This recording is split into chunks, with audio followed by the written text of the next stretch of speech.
கூப்பிட்டு லிவிங் ஏரியாவில் உட்கார வச்சு ஒன்று சொல்கிறார். என்னென்னா, சில பேர் வந்து கேப்டன் ஆகணும்னு விருப்பப்பட்டு அதை செய்ய முடியாமல் தவிச்சு ஃபீல் பண்ணவங்க இருக்காங்க. சில பேர் வந்து முயற்சி செஞ்சு அதை நல்ல விதமாக ஆக்கினவங்களும் இருக்காங்க. ஏன்டா ஆனோம் அப்படின்னு ஃபீல் பண்ணவங்களும் இருக்காங்க. இதுக்கு தான் நான் சொன்ன பற்றியா கேப்டன் ஆகாது அப்படின்னு சொன்னவங்களும் இருக்காங்க. ஸோ இப்படிப்பட்ட இந்த முரண்பாடுகளில் இந்த வாரம் கேப்டனே இல்லைன்னொன்னே எல்லாரும் ஓன்னு கத்துறாங்க.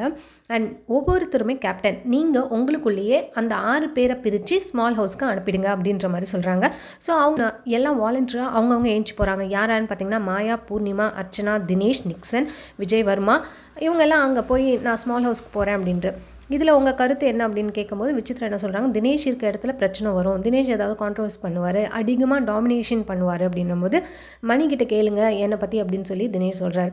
மணி என்ன சொல்கிறாருன்னா, உங்களுக்கும் அவருக்கும் தான் அடிக்கடி பிரச்சனை வந்ததே தவிர அங்கே இருந்த ரவீனாக்கோ வேறு யாரோ விக்ரமுக்கெலாம் பிரச்சனை பெருசாக வரல அப்படின்ற மாதிரி சொல்கிறாரு. விசித்ரா இன்னொன்று சொல்கிறாங்க, மாயா பூர்ணிமா ஒன்றா இருந்தாங்கன்னா வந்து அவங்க 2 பேர் பேசி அவங்க ஒரு கேம் விளையாடுவாங்க அப்படின்னு சொல்லி விசித்ரா சொன்னபோது மாயாவுக்கு செம்ம டென்ஷன் ஆயிடுச்சு. இன்னொரு தடவை அதை சொல்லாதீங்க. கூல் சுரேஷ் போனவரும் அதே தான் சொல்கிறாரு. மாயா பேச்சை பூர்ணிமா கேட்குறாங்க, பூர்ணிமா பேச்சை மாயா கேட்குறாங்கன்னு இதையே ஏன் ஸ்டாம்பிங் பண்ணிட்டே இருக்கீங்க?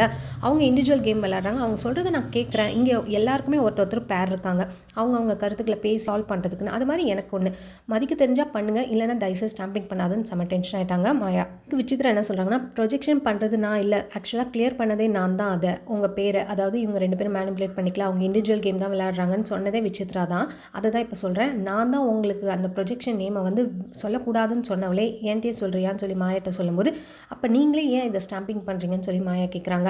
நான் உன்னை நல்லதுக்கு தான் சொல்கிறேன்னு சொல்லி விசித்ரா சொல்லும்போது, நீங்கள் நல்லதுக்கு சொன்னாலும் பரவாயில்ல, நான் சொல்கிறது கேளுங்க அப்படின்னு சொல்லிட்டு அவங்க கிளாஷும் ஆச்சு. அண்ட் விசித்ரா, இப்போ நான் சொல்கிறது உனக்கு புரியாது, அப்புறம் தான் உனக்கு புரியும் அப்படின்ற மாதிரி சொல்லிட்டு இருக்காங்க. அதாவது பூர்ணிமா, மாயா 2 பேரில் ஒருத்தர் அந்த சைட் போட்டும் ஒருத்தர் இங்கே இருக்கட்டும் அப்படின்ற மாதிரி சொல்லிட்டு இருக்காங்க விசித்ரா.